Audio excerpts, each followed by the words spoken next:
So at Voc Ed, sometimes it's a little bit difficult to right away get to know who has a special needs. But sometimes we don't see them right at the orientation, and or they don't also tell us, because I know there is a form they give to them to kind of, if you have any special needs,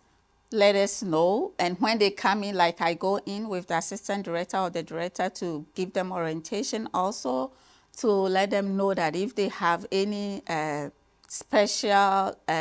documented diagnosis, they should send the information to us so we'll be able to better support them.